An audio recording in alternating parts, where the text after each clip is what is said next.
Hello and welcome to Cartoonist Kayfabe. My name is Jim Rugg. I'm Ed Piskor. Going to look at the Grant Morrison, Frank Quitely Vertigo series We3 featuring animals attacking. Before we do this, I want to call out the Cartoonist Kayfabe Comic Book Christmas in July event coming up the last Saturday of July. We are asking all of our audience out there to pull out their doubles, their comps, their extra comics, and put them into their local lending libraries, those little neighborhood libraries that I think are all over the place. I know there's a bunch of them all around Pittsburgh. We're going to populate those little libraries with some of our best comics.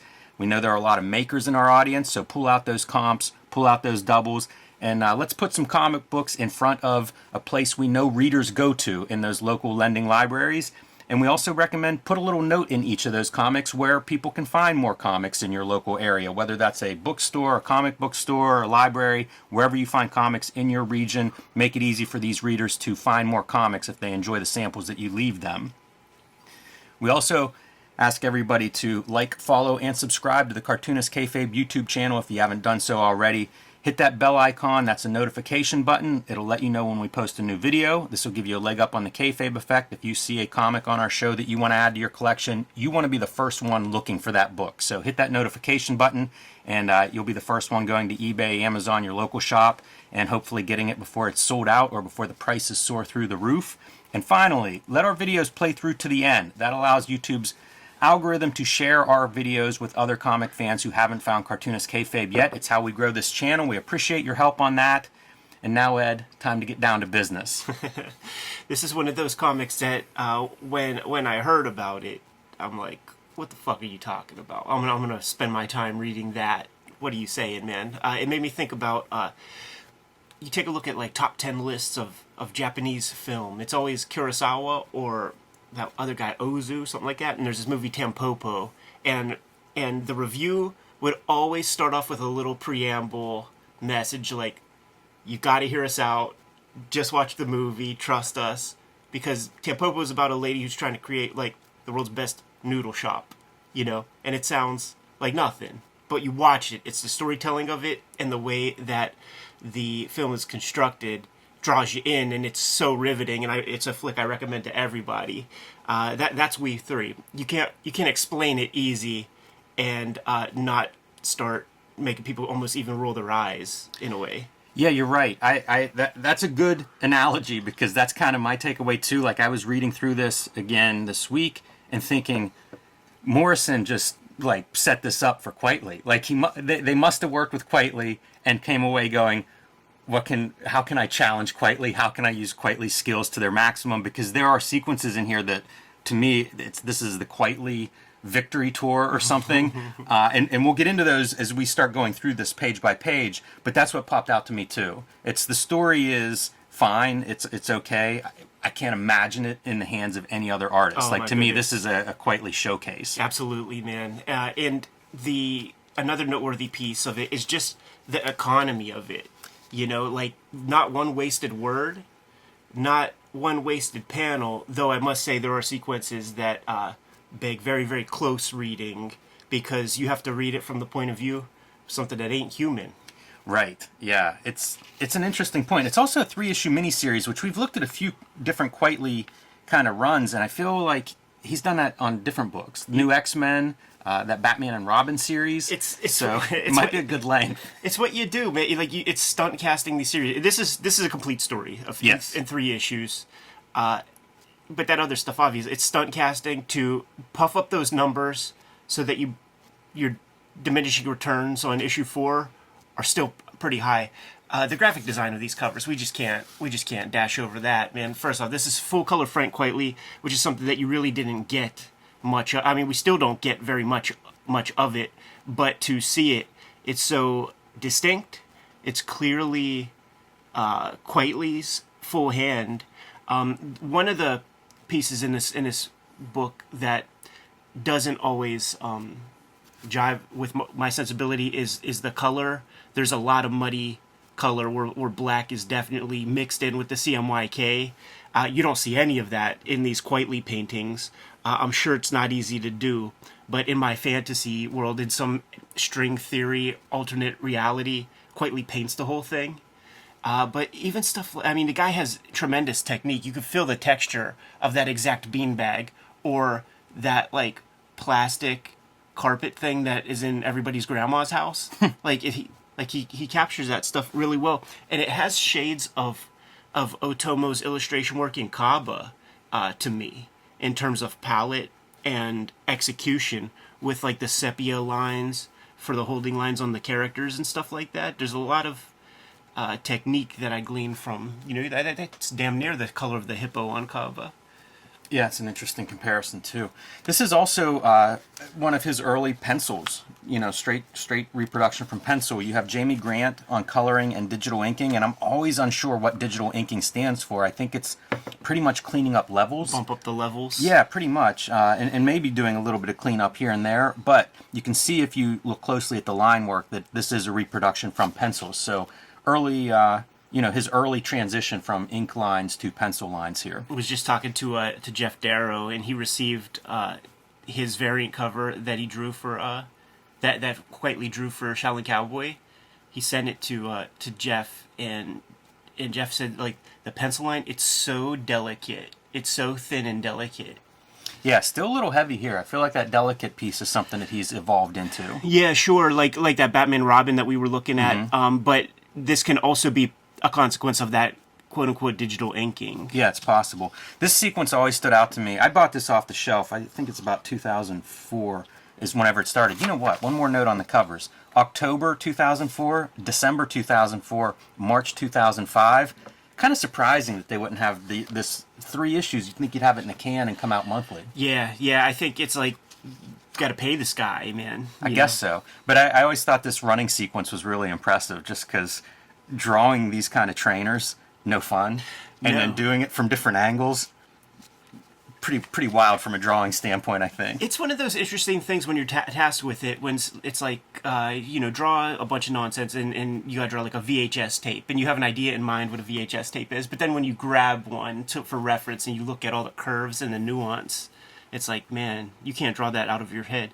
There's a lot of perspectives where you're, I guess, in the animal's point of view. Yeah, as we can suggest here. You can kind of see it in different places, and it'll get a little bit even more subjective as we go on. But there's some kind of, I don't know, a terrorist house of some sort, headquarters, and we're just seeing these little red dots, almost like predators showing up and kind of surveilling these terrorists, and they start to see these red dots as well. Very much shades of Predator. I like the guns and grenades just laying around on the floor. Not sure if that's how it works or not, but maybe. It does in canon films. Yes, that's true. And there's a lot of that in here. A lot of that sort of energy. Fun story. There's a lot of fun storytelling, but I like how we don't really see what these things are. You just see like little glimpses of them out of the corner of your eye, little shadows of them. Good. Some shapes. Good part to talk about. I think it's the end of this issue. Quietly talks a little bit about the construction of the comic, and he and Grant Morrison would physically get together and start to come up with some of the designs and things like that. And one of his ideas was, he wanted all of these mecha things to work with the anatomy of the characters, of the animals. But one of the concepts was a flea design for their costumes. Yeah, like a little blood-sucking flea. That's bizarre. Yeah. Yeah, very thoughtful in that part. The mech designs call to mind. You mentioned Otomo for those covers. There's a lot of manga-esque elements to the way this story is even told, I think. I think so. Yeah. Certainly the way it opens up. And all of the silence stuff is more evocative of a manga pace than what we get in traditional American comics. Yeah, you see this guy who had been on the treadmill being alarmed by something and just opening fire on this door. The shell casings falling on the floor, and no body on the other side of that door, so we're just confused. What's going on? Draws a good hot dog on the back of that fat neck. Draws a few of those back of this guy's neck, and here we go. The bullets just tearing this guy apart. Speaking of Jeff Darrow, I feel like he'd be proud of this image. Mm-hmm. Absolutely. Perhaps if Brian Talbot drew this, all the bullets would not be overlapping. But also, what's the division of labor and what does the original art of this look like? Doing the blurs, I imagine, would be much easier to do if the bullets were on their own layer.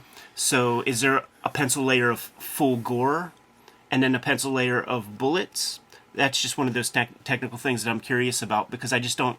It would be more time consuming to go in and like trap these bullets on a single piece of paper, I feel like.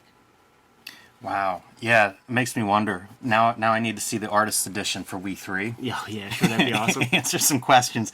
The details, though, like, once you get past that field of bullets that are clearly in the foreground to massive effect, and start looking at the pieces that you can see, like intestines are blowing out. Yeah. The bullets are clearly concentrated on his head and body, so that part is see-through, like he's just been destroyed in the middle. But there are all these other pieces where it's like the bullets are coming through a calf or tearing through a bicep.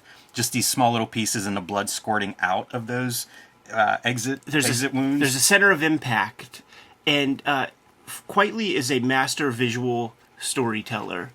And with something like this, there's a lot going on, and it's confusing to start, but as soon as you see that, you know the deal.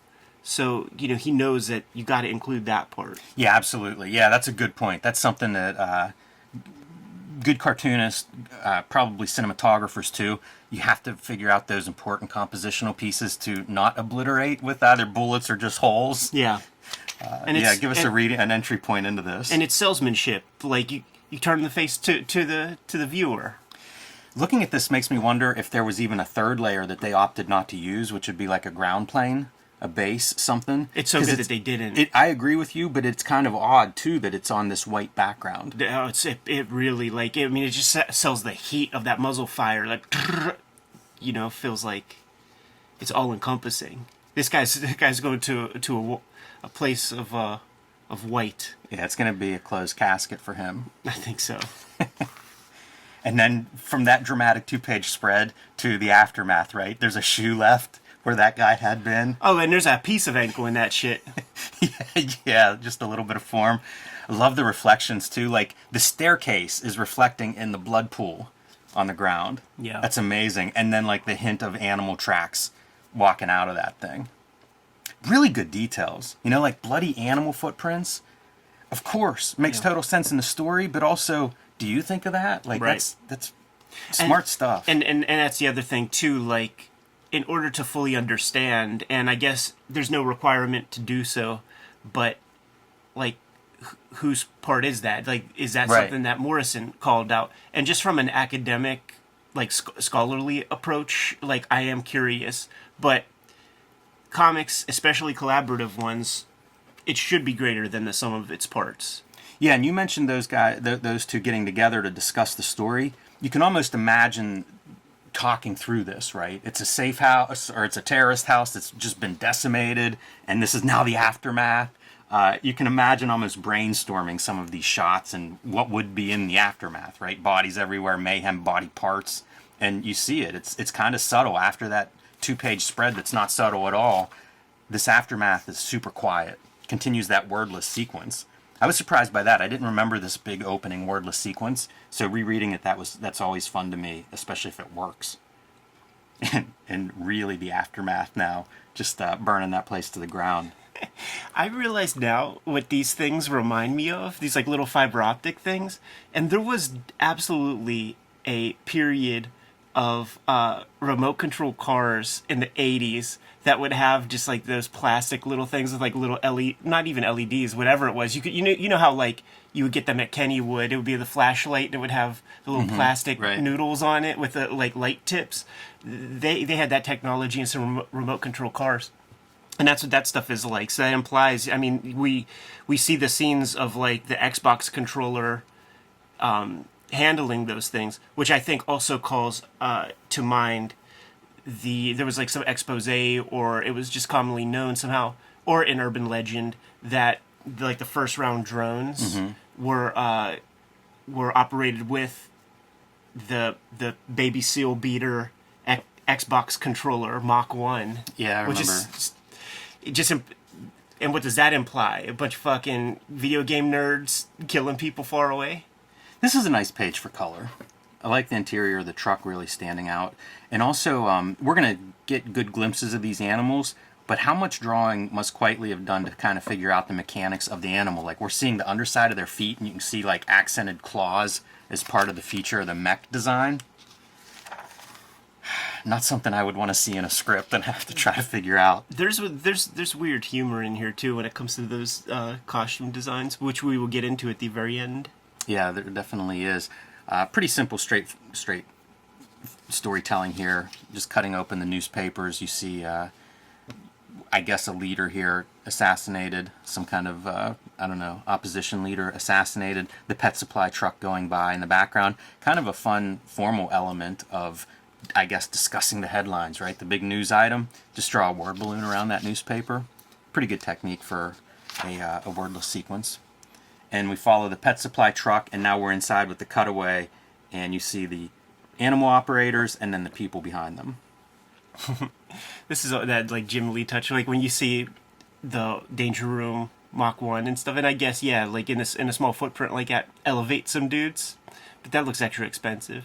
Yeah, I was looking at that and trying to figure out, like, do those lower and you sit down and then they rise up, and I don't know. It's just that cool visual. Yeah, exactly. You know, go with it. Love this guy leaning against, like the back door. Yes. That's to me, that's Quitely, is being able to do that kind of body language, posture, 3D. Yeah, I think there's other good examples of Otomo doing that, where you see that impression of the back, like touching the wall. Quitely does it in other places. I think it's like hand opening a door, and you see like a little flat circles of the skin getting flattened on glass. And, like, I've absolutely have stolen that. In Red Room 1, there's, like, a descending elevator, and it's a cutaway, and some dude is, like, leaning his back against the thing. You just draw that little circle, and everybody knows what that means. Love this, too. Super extreme close-up element in the foreground as the gate is closing behind this pet supply going into the military base. But I just love that kind of, like, creating depth. Yeah. Oh, yeah.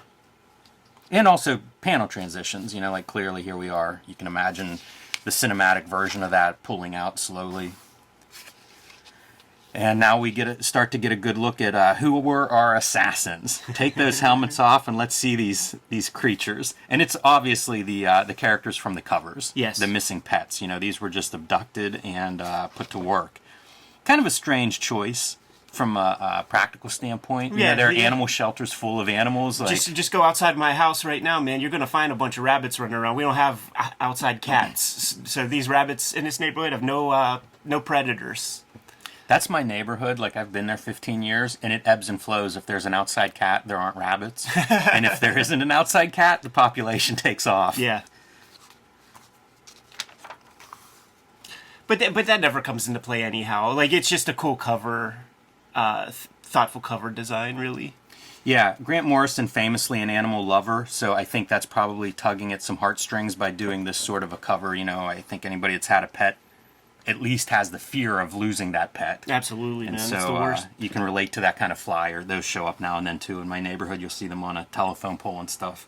So I think that's a common thing and kind of a lead-in into this series. Pretty accessible lead-in. But, man, pity the person who thinks this is a happy animal story and picks up this book. Going to be disappointed. This is, they're walking this senator through this program. So we've seen an example of what the high-end animals can do, and now we're seeing like other examples of what this mind control over animals can do. And one thing is rats assembling a jet engine in 48 hours. Yeah. Like, this is how you could tell that Grant Morrison and Frank Quitely ain't from around here, because it's a senator that's being shown this stuff, and you and I know that senators are just goofballs who sit behind a desk and don't do very much. But this guy is, like, deeply involved in some, contras or something. Man, that makes me wonder, because that's a staple in movies, too. Oh, I know. The powerful senator. Yeah. Yeah, should be lobbyists or something. All right, now this is what you're going to get in that bill. Yeah. Passing off that controller you talked about, Ed, like the... Straight up video game controller. Yeah, and you're right. I remember hearing NPR stories and stuff about the same thing, the drone operators, and this was the controls. Yeah, after the Bradley, formerly Bradley, now Chelsea Manning, collateral murder drone videos that came out, the stuff that got her put into prison for some years, that's when all that stuff came out. And these guys who were shooting people down with drones, like they were kind of laughing about it, and it felt like they're just playing the most high fidelity video game that you could play, and it's so far away. You know, they're in some control room in like DC or something, hanging out. That's the nature of the NPR piece, I remember too. It was talking about like the PTSD that would come about, but it was like a very strange disconnect. Look at that. Yeah. that is an artist. That's a lot of fun for an artist to come up with. But then you come up with that, and does Frank Quitely like see that in his dreams now? Because that is true. very macabre, man. It is. Love seeing it like turning too. Like there it is as a static drill, and here it is in action, starting to spin. And you can see the effects of those spins, the blood coming out. Love the close-up of like the guy smiling and then juxtaposed to the poor rat that we're going to do the demo on. And it is practically a human hand that we're seeing for that rat paw. Yeah. I'm sure that's not accidental. A lot of close-ups that Quitely does. Like I always try to identify some of these stylistic artists and what their tics are. And it feels like that kind of close-up is a big tool for him. You know, even the crops of just these tight crops, not showing faces. Pretty interesting. You know, it's almost like body language is your total expression. Absolutely, because the dog is looking for cues, and maybe you know the upturned rictus mouth implies good dog. I'm good. Yeah, freaky whenever the dogs start talking, and more effective that we saw no words for the first half of this issue, and now suddenly the dog talks. It's a pretty good reveal for partway through the issue. Yeah, it keeps adding layers of macabre and it's uncanny valley within the story where like the senator's like, what is this? Almost repulsed by it. Like this is too like you have gone too far. Right. You've crossed some line in your scientific quest here. When that dog starts talking, he is like, pull the plug today. You speak of uncanny valley, like the dog art, there's nothing faked. Jesus, like it's I can't imagine how tough this must have been to draw, but Quitely does it like second nature. And not only is it well built animals, but with emotion on their faces. And this is where Jamie Rich does real well with the color, because like the red eyes and sort of the disease around them, you know, around their wounds and stuff over time, like really kind of sells us on, you know, the mange and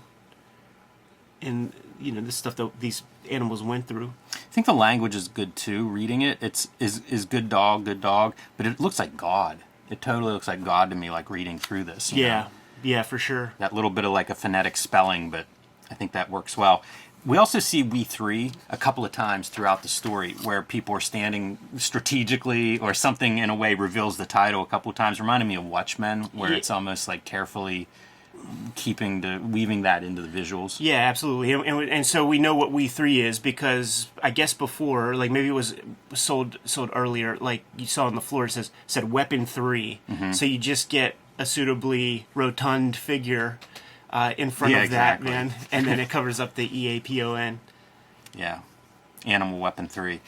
Yeah, and the numbers denoting different levels, too, because we're going to have a Weapon 4. Yes. Will show up, almost like the Weapon X program, but applied to animals. Absolutely, here in Vertigo. These are the new X-Men creative team. And the cat is great. Like, he is not in line like a dog. This is not man's best friend, this cat. This is a predator. Yes. That we're lucky isn't bigger, or else it would be eating people. Sure, yeah, for sure, man. Calls to mind that one Sandman issue where the big giant cats are eating cavemen and stuff. Yeah. Grant Morrison, he's able to weave personality, like cumulatively. Maybe these animals say 100 words in the entire miniseries, but you understand them. It's a really cool exercise to put very modest language. You know, how many words can a dog understand? A couple thousand maybe. But then you realize that you only need a couple thousand. Like if you wouldn't be considered fluent, but if you knew 1,000 Japanese words, you'd be able to get by. And these animals get by, but with their limited language, you get personality out of them. And we learn here that this general is pretty much saying these animals are being decommissioned, but basically that means put down. Yeah. You know, they've run a mission. We've got the successful test that we wanted, and now moving on from them, which the animal handler, trainer person, not happy about. Yes. Not happy about at all. And then again, good example of coloring to me. We're transitioning. We're going outside of this room, this operations area, and the color clearly indicates that. Yeah, yeah, and it's so subtle because there's even blues in this panel that correspond with this, so you never lose your sense of place. It's just there is like a dark, like there's a different kind of. There's a weird coloring thing that's super airbrushy at times. Yeah, and you can see it in these. Whenever it goes to gray, for some reason, it really shows up. There was some in that opening sequence, and now there's some on this face. There'll be more throughout the series. It's a very kind of odd effect, and I wasn't sure what they're going for. But note on this dialogue: put them out of their misery. Feels like a common thing when it comes to animal euthanasia. Yeah, you know, common phrase. A killing. What kind of lunatic would teach a killing machine to talk? I like that comparison. You know, the machine-animal comparison. Yeah. And now this is a sequence when we talked to Quitely that he talked about, like of creating all these little pieces, keeping them in a matchbox or something, or a card box or something like that, and trying to like basically driving himself crazy trying to figure out like what arrangement to show these security footage in. And I need a hypnotherapist to read it. Yeah, this is one of those examples of the wild storytelling that I mentioned. Cartoonist Kayfabe is brought to you by the comics that Ed Piskor and I make. Red Room Trigger Warnings. The second season of Red Room, all self-contained stories, issues 1 to 4, now available in comic shops everywhere. Red Room, the Antisocial Network, the trade paperback collection of the first season of Red Room, now available in comic shops everywhere. Minus 28 countries where it's banned and 10 comic shops, but you can still request it there. And coming in September, the collection, the trade paperback of Red Room Trigger Warnings will be in stores in September. You can pre-order that now at your local comic shop or online wherever you buy your books. Hulk Grand Design Monster and Hulk Grand Design Madness in comic shops everywhere. The 60-year history of the Incredible Hulk. I am writing, drawing, lettering, coloring the Grand Design treatment, retelling that 60-year history, and you can now pre-order the Hulk Grand Design Oversized Treasury Collection, about 40 extra pages in that. It'll be in stores before Christmas, but you can pre-order it now in your comic shops or in your bookstores, wherever you buy comics. And now back to our regular scheduled programming. I don't know you follow what color. Grant Morrison does. Yeah, the color part is something we saw in Pax Americana. Whenever there's a sequence in Pax Americana that's kind of similar, but it feels like this is really trying something. Like explaining maybe what we want to show, security sequence of this animal handler, letting the animals loose, and what happens, how they escape, and then let Quitely do his thing.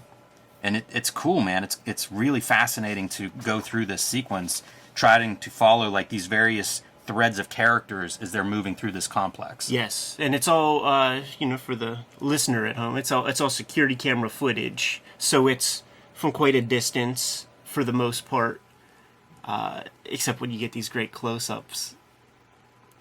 Yeah, look at that. That is a cat biding his time, right? Yeah, and that's a cat free. This is a cat biting his captor. Is that a cat? Or is that the dog mouth, man? Yeah, I don't know. Looks like, I don't know. It looks like a smaller wolfen. mouth to me, but maybe.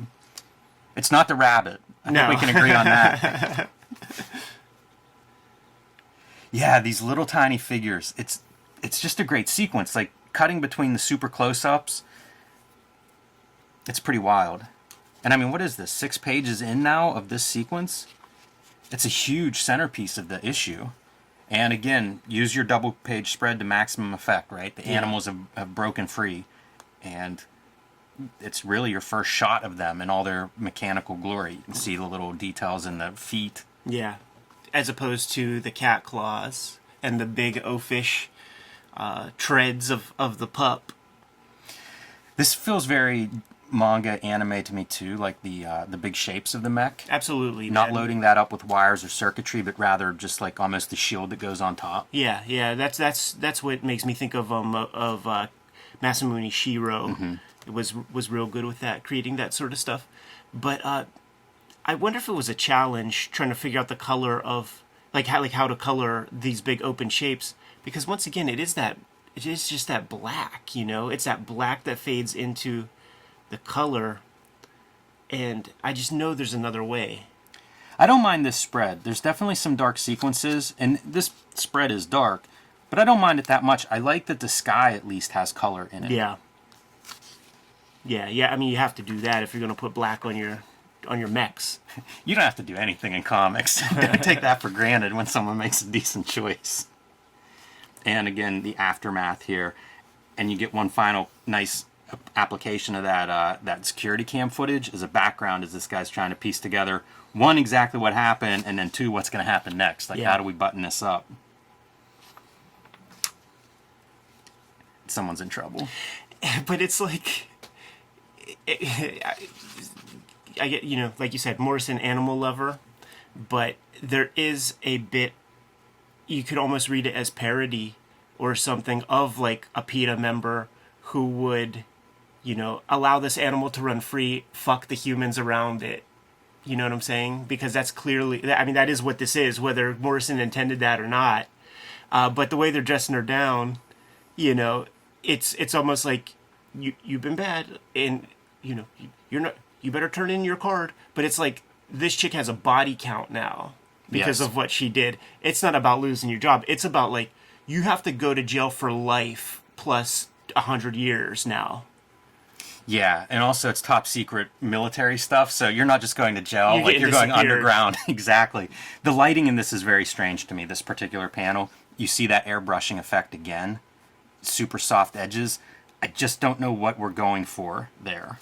Yeah, because in an interrogation setting, I would picture like that yellow light, the one bulb in the middle that's shining on the person that's being accused or questioned.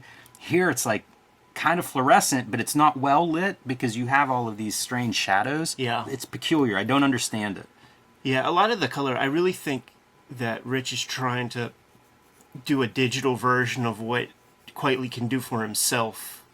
But it's limited tools, man. So, cut back to now the animals are on their loose, and what do? Enhanced hunting abilities. So our cat is not going to go hungry, that's for sure. And they're trying to figure out exactly, like, where do we go? What's the plan? And the dog's talking about home. The rest of the animals, I'm not sure they follow that. But the little rabbit is just, he's along for the ride, man. Yeah, that's right. Which is pretty good, I think, personality-wise. Again, I don't know that rabbits, if you were going to rank these animals in intelligence, I think the rabbit is probably the third, sure. I assume. Never hear people talk about how smart rabbits are. Flight of the Valkyries. I think they're known for something else. Yeah, cue the music, right? Yeah. Yeah, they're known for two other things, man, and we're going to see at least one of them when the rabbit has his death blow. I like this ending. Your cliffhanger ending is animals versus these Apache warships. Good setup, right? Like this is your superhero comic updated to sci-fi animal war comic, and that's a showdown, man. Next issue, what's going to happen? We can see exactly what's going to happen. Let's see the weapon capabilities of these animals. We3 no home now. All right, good first issue. Oh yeah. We often look at first issues in a critical way, but I feel like that first issue did a lot. It introduced stuff. It set stuff up for the next issue. It was very, very rich with such economy. Once again, not so much verbosity. It's true. Just very deliberate stuff. Not one wasted moment to drive the story along. Extremely tight. Yeah, it really showed you always need like that first issue to show your powers, right? Right. They do it really well. Like I feel like that's a great demonstration of what those animals are, what they can do. It's still mysterious. Get it running. Yeah, I mean, like you don't exactly know. You see some aftermaths and stuff. Speaking of what rabbits are known for, here we see a healthy population. Some fun visual effects as we blur the further helicopters. And foreground, some of these animals running away. Yeah, and you could see the pencil lines just kind of expanding from the blurs. Yeah, extreme foreground and background being blurred, and also the bloody effects that we saw on people on that 2-page spread in the first issue, now it's being applied to the animals. There's this one rabbit that's on the same plane as our guys. Grant Morrison getting his animal love in here. But look, it's a lucky rabbit's paw. That actually is a sort of motif. As some soldiers die and stuff, you'll see a little rabbit's paw flying in the air, and it's like, yeah, I guess you ain't that lucky. Man, can you imagine drawing these things from different angles and like make them dynamic, make them run, Yeah, put I them know. in motion? Yeah, I mean, this whole thing is too big of an ask. Like, you can't have just anybody do it. You got to have somebody who is willing to draw dogs and these animals and really think these kind of costumes through. More of just dressing her down. You've been a bad girl. Yeah, and this guy trying to communicate like these aren't just animals. Like they're extremely dangerous, and nobody understands it. And one point of like how they're still connected, the trainer and this, I guess, scientist, in that they both seem in awe of the animals that they've made and what those animals are capable of, and the men hunting them down just don't understand that. And here we go. You know what they talk about? I think it is in this sequence. They're much faster than any human. They experience time and motion differently. Yes. To me, that's the note. That's the Grant Morrison piece where it was like, what can I do with Quietly? That's the answer. And here's where you start to see that kind of thing explored. Yes, like I feel like the note is to challenge Quietly to figure out what does dog time and cat time look like. Yes. And where do they place their value as they operate throughout the world. Yeah, and comics are such a good place to represent that, because you couldn't concurrently show this in, say, a movie adaptation. No. But you can in a comic. There's your rabbit's Yeah, foot, I see by the that. way. And a molar. Just an errant boot. Yeah. How about that injury to the eye motif? Man, Jack Cool would be proud. Yeah, even a directional device going straight to it. The breakup of the face, like, where you get a couple of eyes, a nose, mouth close up, it's almost a face, but just in pieces, shredded. Yeah, he perfected this on that one Flex Mentallo cover, I think it was. Or at least some images inside the issue. It makes me think, is that where Grant Morrison starts thinking about these kind of ideas? Like, how do we play this effect up? How does that work in a comic to some kind of narrative purpose? Yeah, like I said, like I don't know that Morrison, where's the script? Like I don't know who wrote that. Frank Quitely, like I think he literally did like TED Talks showing some of this stuff off, and he was talking about trying to figure out what dog time is, and certainly one of the most memorable sequences from his bibliography is in this issue. For sure. And you see the scientists, wives and families. I tried to warn you. It's pretty good, like cross-cutting between the action and the scientist commentary on it. And it's the like the scientist with the chick, like she's an extremist.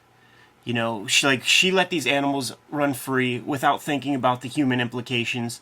And the guy, he created the animals and he has a respect for them and stuff, but like he still has a foot in the human cost of the stuff. The human cost. Our head decapitated in the helmet. And it reminds me again of Weapon X, where it's like every now and then Weapon X would end up getting hold of a few people in the lab.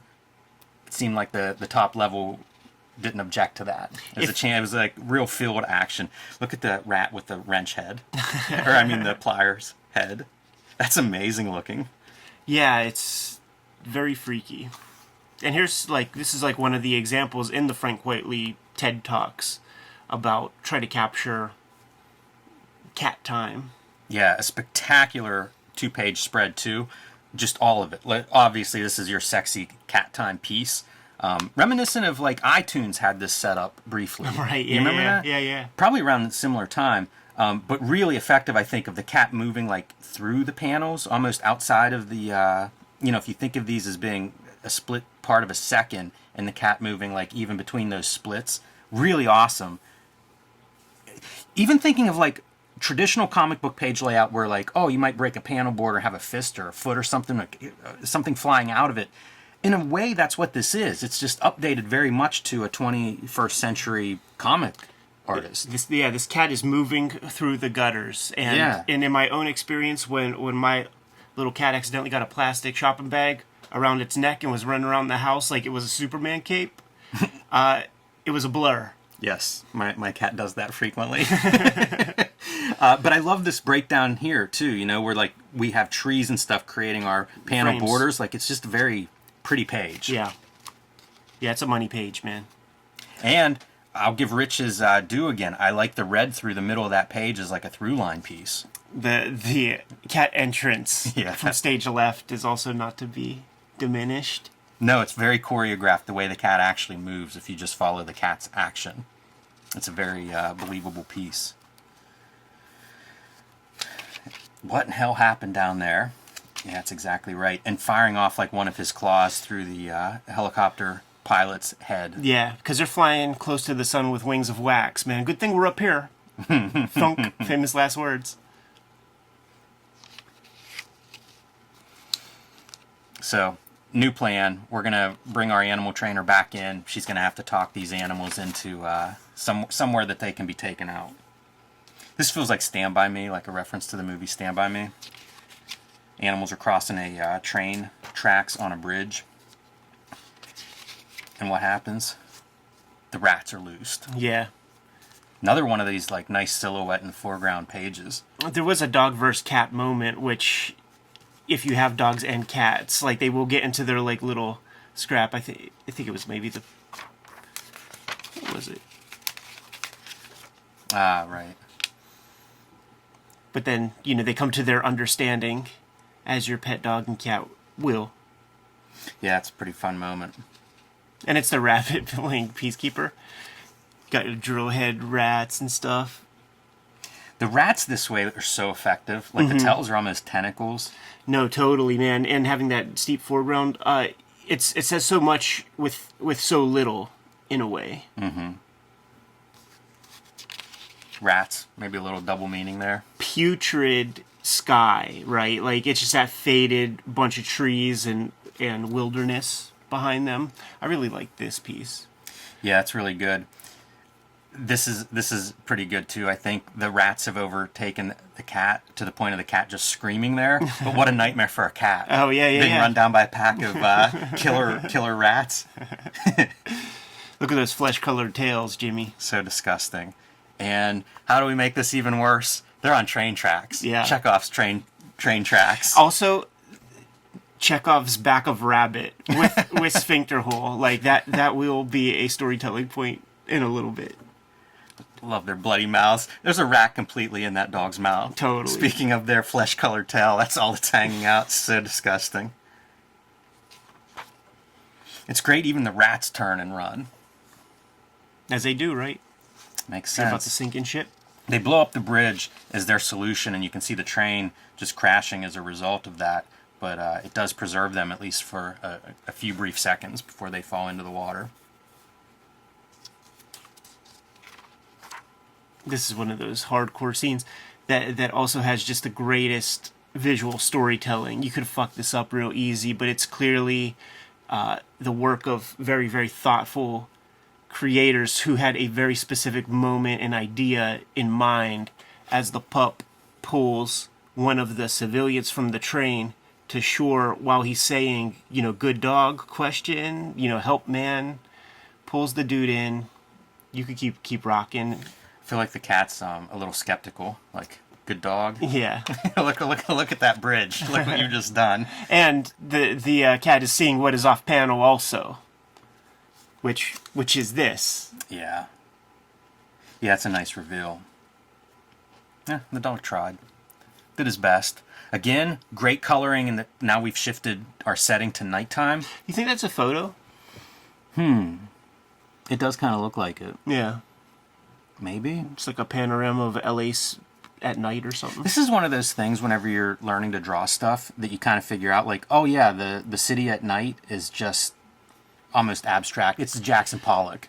Yeah, for sure. But like there is a organization to the chaos, and like some of the best examples, like really, it's Otomo in Volume 1 of Akira, where it is pure black with just white out on the page, but there's grid patterns, and there are certain pieces of white that are clearly like street lights as opposed to building lights.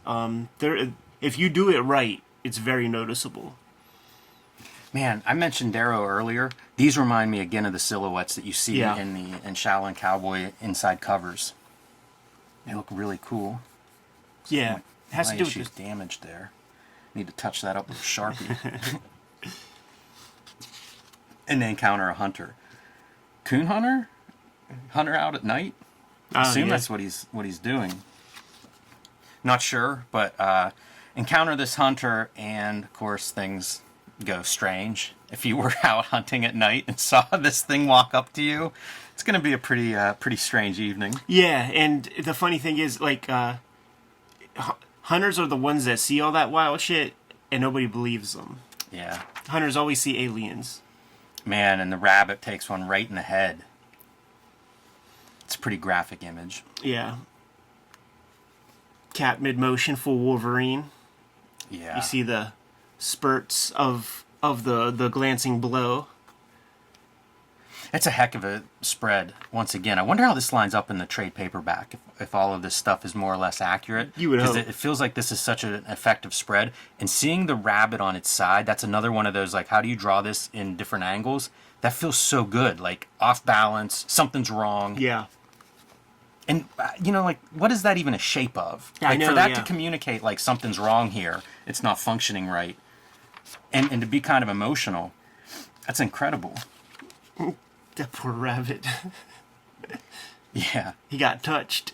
Yeah, we're not gonna communicate very well with that rabbit. You could almost, like, with the lettering, you could almost imagine, like, snaps and crackles. Like Yeah, old good lettering. walkie-talkie. Todd Klein, I think, on the lettering, by the way. Figuring out some kind of expression there. And again, we go back to that low angle with the shoes. There's the Weapon. hunter's pup. Animal Weapon 4. No, it's the food for Animal Weapon 4. They're like pitchforking this quarters of a pig, including the pig's head, in to feed this thing. Yeah. That's a great intro, man. You're gonna see, like, okay, let's bring out Weapon 4 to solve this problem on a forklift in, like, a concrete and steel enclosure. And they're not revealing it yet. Like, come on, I'm turning the page. Let's see this thing. Let's see this build up. And there it is. Is that a Rottweiler? Yeah, I don't know. That's a giant armor, whatever that is. Yeah, it's a gorilla kind of armor. Yeah, like, that's what like the body gorilla looks shape. like. Totally. It's so effective, again, by putting it at the end of issue 2. You know, you hear reference of it earlier in the story, then you start to see the cage, and now finally when it's revealed, that gorilla shape, knowing what we know about the other animals, amazing. You know, my favorite stuff whenever you draw... Very dark, though. You mentioned Extremely dark, and that's a dark. really dark image. Extremely dark, and you could communicate dark without like layering the two dorks like that on top of Exactly. one another. You could make that cage a little bit lighter. But also, one of my favorite things in just like pen and ink drawing, when you're behind jail bars or even Venetian blinds or window frames, is like when you get the contoured shape of the shadow of the bars. Like, that is a missed opportunity. So it's now just panel borders rather than, like the bars are not interacting with the image at all. And like, that's the greatest time to make that happen. I'm with you. That's a crazy image. All right. Short and sweet. Here we are. Issue 3. Our rabbit gets spotlighted on the cover, pulling those heartstrings. And there's a bum in the train yard here, a homeless guy, hobo, maybe looking to hop on the rails, and he encounters the animals. That rabbit, man. Yeah, it's sad. And they could Is tell... it missing an ear? Yeah. Is that part of the damage? Dude, he got his cap peeled, man. Like, it's really just the mechanics are keeping that thing going. It ain't the motor skills of its little pea brain. No, that rabbit's expired, I think. But the guy's friendly to these animals and kind of freaked out by them and gives them some food. So a little bit of kindness extended to them. Yes, which goes a long way. I.e., keeps them alive. They also talk throughout this about how the animals need their medicine or they'll die. So, like you're seeing the cat here not looking too good. None of them are looking too good. Our dogs even, they're all sort of sick as they're running out of their government care. Yeah, I imagine it's almost like implant patients or organ transplant patients that got to take those anti-rejection drugs like the rest of their lives. Like these animals certainly have implants and things. And the military's trying to figure out if this guy knows where these animals are and what he can do for it. And I wonder, this is another one of those like animal time moments. Yeah. I'm not sure who that is. If it's one of the cat and dog that we've been following it, or if it's Weapon 4. Right. Because you see Weapon 4's cage is now open. Yeah, yeah. And, you know, this homeless guy, he is like your quintessential fucking nutbag, conspiracy theorist, like hippie dude. Yeah, calls them fascist pig assholes, and I feel like that pig is no accident on the part, again, of Grant Morrison and the animal nature of this story. Got to work that in here. And Weapon 4 engaged, back to our controller. And even the red lighting to show the scientist's lab. These animals are trying to figure out what to do, and our rabbit wanders off and is the first to confront Weapon 4. Well, I think this is your chance to talk about the brownness, man, but I guess we'll just let it lie. No, we can mention it. You're right. It is. It's just a tough thing, you know? Stuff isn't brown like that. And if your characters are brown and we've established they're kind of brown, I don't know, find a way to put some color in there, you know? Spruce up your graffiti or something on the pieces around them. Like, you watch stuff and you start to, by issue 3, you're getting a sense of the anatomy of these like little things, and then you can't help but think that that's a sphincter, and it kind of is. Yeah, it looks like a place that's disposing waste. I don't think that's like a jet burner or something, so... Well, I mean, we will see what it is in a couple of pages. The other two animals join in. They realize, like, there's a problem here, and try to help out their poor rabbit friend. Way too late. Yeah. This is a great drawing, too, because of the low angle, where, like, anytime we see this dog, it's so big, like, the head's always at the top. It's always filling the page. Same in issue 2, whenever we saw it when it was introduced. It had that same kind of scale built in. Even bigger here. Can you imagine how hard it must be to just draw these perfectly rounded, kind of contoured shapes to go along with the form of that armor? It's not wobbly at all. Like, you could screw up the perspective on that so easily, plus the fact that Quietly isn't gussing it up and hiding anything. It's clear line style. Wonder if that's done with French curves. I was wondering, you know, because it is so perfect. Yeah. I'm sure there's a blue line underneath to like really try to figure out exactly, you know, put a million lines down and try to choose the exact right one with your pencil. This is another nice spread moment where our dog hero is basically staring right into the eyes of Weapon 4. Yeah, so here's your bitten rabbit. There's a sphincter that we were talking about. So, like, as a death blow... Out drops a mine. Yeah, here's a little pellet, man. One of the things that rabbits are known for. And then the rabbit is like it just... Dude, it's like, you know, you release your contents upon expiration... But the rabbit has at least enough sense to be like, uh-oh. Yeah. That's the whole sequence is great. And this gets called back with the dog in his own fashion in a little bit. Yeah, it is super gray.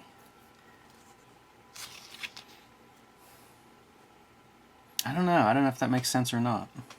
You know, barrels could be lighter. Yeah. You see those barrels sometimes are painted brighter. That's the thing, it's one hue. It makes the dialogue bubbles like stand out a whole lot, but that's the only thing. If you're far away, like you're not identifying anything. Like this character is not popping in any way, shape, or form. You know, we criticize some of that stuff, and this might have been the same colorist who did the Flex Metallo trade paperback, and Frank was flat out like, well, that's what I wanted. Yeah. Fuck you guys, that's what I wanted. So, you know, maybe this is what he wants. But I mean, it matches the background. Yeah, I look at it on the monitor, and it is a strange, like, gray brown. With the Maybe foreground it's and just background. the mood of the story at this point, right? Like, this is not a happy issue. Right. Yeah, she finally reconnects. The trainer finally reconnects with the dog, probably the animal she's closest to, right? The smartest animal that she worked with, and then pretty much takes the bullet for it. You know, tells the dog to run whenever the predator 3 dots show up. She doesn't sell him out, man. They draw on every blood droplet. Gives him his name, Your Bandit. That's I don't know the significance there. It's interesting. You Almost, know, it's like it brings the dog to life or something. exactly. Like, I wonder if, like, in her own training, if she added a couple of commands that were special to her. Like, maybe she was planning this moment for the entire tenure of training these animals, and that's, like, the secret command that, like, you gotta bounce. I wonder how many people that do like animal testing stuff are led into that field based on I love animals and want to work with animals, and somehow, you know, a tough turn here or there, and you're now in a lab where animals are really hopefully, you know, for the good of humanity, but the actual like testing would be just brutal. Jimmy, I knew somebody who's a neuroscientist who worked with brains and had to work with rats. And when I heard some of the stuff that was done, Yeah. it actually made me not want to hang out with them. You know, like like certainly if it's a, you know, if it's, well, I'll just The greater good, right? the raindrops on her eyeball, like she is done. It's over. That's a real good expression for a dead character. Yeah, and there's no Having the pupil in there. Right, having the raindrop hit and no reaction. I think it's noteworthy too. The scientist is like suddenly seems to be affected Yes. because there's been a lot of death, but now his assistant person is gone, and it seems like that's the strongest human reaction we've seen out of him. And we see Bandit is now a changed animal. And look, maybe this is why you do gray and middle tones, because whenever the dog comes alive, it does feel like things are more, I don't know, intense than what we've seen so far. A new version of Bandit. I wonder what, That dog's still amazing, and it's still that effect of like drawing it big and from a low angle. yeah, and there's a curve Yeah. on top of this trailer to let you know. And it feels like the wrinkles in it are totally right, the physics of it. Call back to some of that dog time, animal time. Yeah, it's so rad. It's like the most important part of this comic are those moments. Most memorable.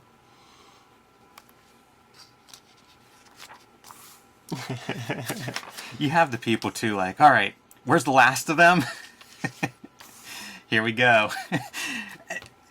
Homage to Dark Knight Returns, right? I mean, right? 100%. Sure. Those guys know what they're doing. Like clearly that's one of the most famous comic book covers of all time. You don't accidentally do that. These raindrops suck real bad to me, though. Real boring. Not the best. Not the best. Rain has been portrayed so well throughout comics history, and that is not the most exciting. It's all left up to the colorist, and it just doesn't. It's too linear.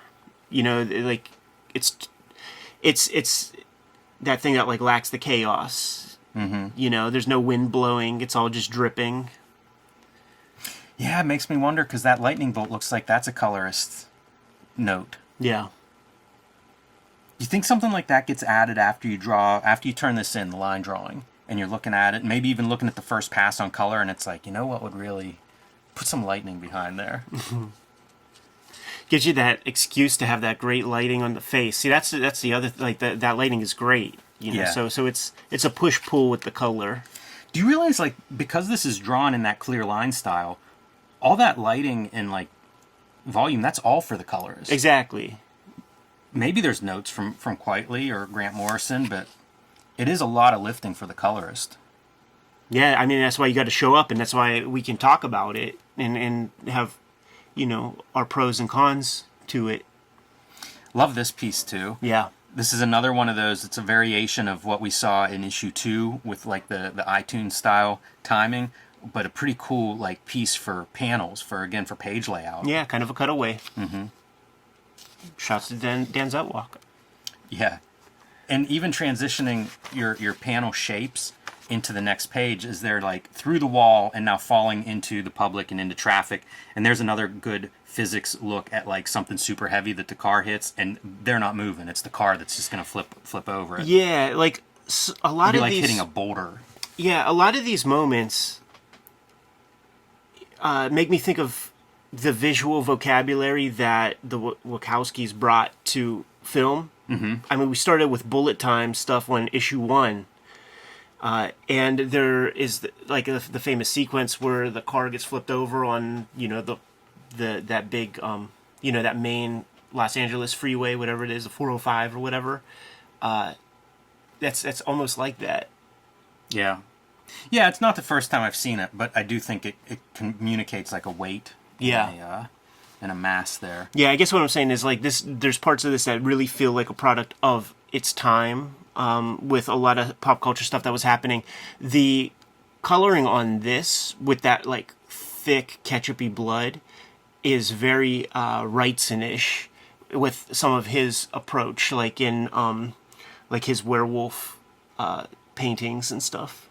It's very soupy. I like that choice for our Weapon 4 version of a language. Says everything, dude. He's done. I wonder again, Todd Klein, master letterer, how much direction is he given? What is the description for what this dog is saying in this panel? And how about our good dog, our bandit, actually saves that policeman? Mm-hmm. Classic scanners kind of thing. Call in the command, we can't have Weapon 4 loose. Detonate his head. Pop. Damn thing almost ate a police officer. And two of our three, and we three have escaped. So you see people continuing to hunt them down, but now they're underground, come out of this storm drain somewhere. And again, do you do gray and rain to have this be effective? Right. Because this is pretty great. Like, that seems like a total tone shift. Look at our guys, man. Yeah, those red eyes. Just droopy face, drooling, mangy, matted. And it doesn't last for long, right? Like, there's a minute of them in this nice blue sky and actual birds behind them before the helicopters show up. And they knew they were the birds were coming because they did hear Flight of the Valkyries. Yeah, their acute hearing sense. Good use of space. This follows. Easy to actually see where they're going. And this is what's left behind, right? Your dog's back piece. Big tube laying cables. Man, the storytelling's so sound. Like, whenever they detonate that canister to basically, seal off their exit, you see like the half-constructed house blowing up.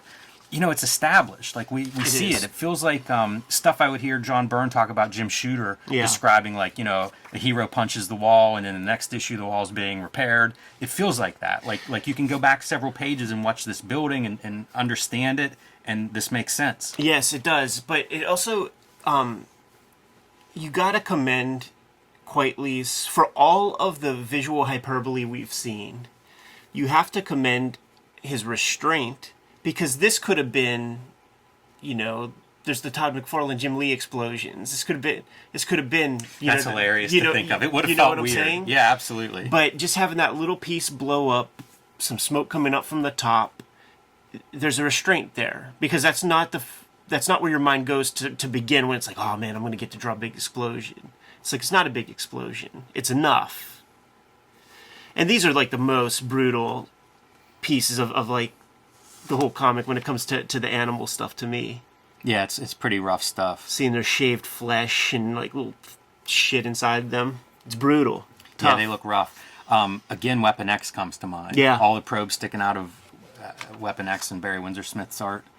Very accurate. Love the cat bringing the mouse back. Just had a message exchange with somebody, with a comic book artist yesterday about their cat bringing them the mice and having to try to get to the mouse before the cat actually finished it off.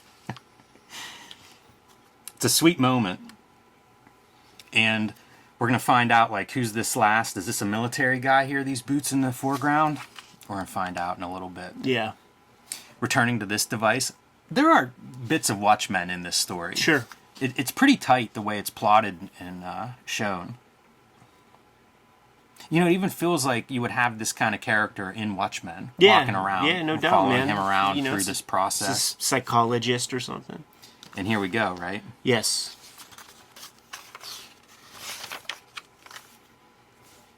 Maybe it is a happier comic than I let on. And the scientist knows, right? Like, is this tears in his eyes, or is that a shine? Yeah, I don't know the answer to that. I didn't even notice that little bit of water in his eye, but he has to know, right? I mean, why is he giving him several $100s if he doesn't know? And like, look at their fucking shaved heads and all that stuff. He knows. Kind of a nice ending. Yeah. Probably a happier ending than anybody would have expected up until the last 4 pages. You get 2 of the 3. Yeah. And Meatloaf taught us. That's pretty good. It ain't bad. This is an amazing comic, right? I can't think of a better comic to come out in 2004. Yeah, I can remember talking to different people about it, like some alternative cartoonists, and them being a little bit dumbstruck by, like, it's sort of stupid, and I get it, but also it's a great example of what comics can be. Yeah. Like, you think of how many comics, like, pull out the other top, the 9 out of the top 10 comics from that year and put them next to it, and I bet you those 9 look real similar, and this is probably your outlier. Yeah. From that group, and it's a shame that, like, I don't know, that this doesn't represent 30% of comics. And I don't mean I want a bunch of Animal comics. Yeah. But I'm just saying, like, when you look at, like, a Marvel DC output, especially from that time period, it's very narrow what you're getting. It is. Somebody, when we were looking at the Jim Lee card, somebody posted a comment that I thought was a very sound comment about Jim Lee's work. And they said something that, like, there are 2 things holding Jim Lee back. Lack of curiosity and in terms of pushing the artwork, and his anchor basically was the conceit. And what we have here go ahead. I was going to say, I like the idea that something's holding Jim Lee back. Probably the most successful Marvel DC artist of all time. I'm with you. I know what you're saying. There's success, and then there's, like, right. Yeah, exactly. But what we have here is Grant Morrison. He built equity and trust with DC Comics over, at this point, almost 20 years. Almost 20 years. And when you build that level of equity, you can float an idea that, I mean, you or I would have had to fully have drawn this comic for that to make sense. They would not buy it. Right. They would not buy it from just any old writer or team or whatever. So these guys built their names, they built their quote-unquote brands, and then they put together a miniseries. There's reserve in the miniseries. It's 3 issues. You know what I mean? This represented maybe, a smaller footprint of time for their workload. They didn't know what was going to happen with this. It could have fully failed, but they took the chance. And they took it seriously. Quitely took this very, very seriously, man. And there's not, like, you have your, like, little moments with the rabbit pellet or whatever. But they took it so seriously, and that's what makes it stand the test of time. That's what makes it a respectable piece of work. I think it would be really hard to restrain yourself and take it seriously. Like, I know that, like, I'm just too immature to, like, it would have been, I would have been having more fun than I should have. This is, like, you think in wrestling terms, and this is like giving The Undertaker that gimmick. Most people are going to look at that gimmick and think, you want me to play a dead guy? Like, right. What's this thing? Took it totally serious, never winked at the camera or anything, and becomes one of the biggest characters in wrestling history as a result. I think you do see that. I think that's a good point on describing Quitely as taking this stuff really seriously and going for it. It also, we talk a lot about different cartoonists, and Jim Lee's a good contrast here, once again. These guys who seem to be 20, 30 years in, and, like, their next thing is even better, where it's like, how do they keep growing, changing, pushing themselves further? And I feel like Quitely's on that list. Yes. Like, when something new's coming out, it's exciting because, like, he seems to keep adding to his game. Yes. The great athletes do this. Like, in the off season, it's like they add a new move to their skill set. They develop that, so each season they get better because they have a new thing. And I think you see it with Quitely kind of big time in this series. Like, to me, this feels like you take an artist that's really good, you challenge them in a way that very few artists could rise to this, and then what comes out is even better. Like, how much better is Quitely after this. You know, you look at his body of work and you can almost see like this was a jump. Yeah. This is Mike Mignola going into Hellboy, where it's like you do a little bit of a lateral move and suddenly like you've leveled up. I think you see it here. Like this is the demonstration of Quitely like really taking a massive step up. I'm trying to think too, like when we would first start to see him actually, like I'm looking at these covers and we read this as like Frank Quitely color illustration. Is this one of the first pieces we've seen? Because there were definitely posters there was like that Endless book. Yeah, that's the one I was thinking of. Yeah, and there was like the poster where he painted the 7 Endless. Yeah, he did a lot of cover art too, and I wonder if some of those covers, if he was experimenting and coloring himself in some of his color work. I wonder who did the lettering on these. To me, that's a nice design element. And the last piece I think I have is Karen Berger is your editor here. Pretty noteworthy, you know, biggest editor at Vertigo, and hands-on, you know, being credited as editor for this book. So it's an A-list, you know, everybody going for it. And yeah, I think that includes the, you know, Vertigo. Sure. Like maybe sort of the last hurrah, really. There isn't that much more Vertigo stuff that's incredibly noteworthy to come after this. Yeah. Good to go? Yeah. Kayfabers. Cartoonist Kayfabe Comic Book Christmas in July is the last Saturday in July. We're filling up those free lending libraries in our neighborhoods with comics that we have, our comp copies, and doubles, and we encourage you to do the same.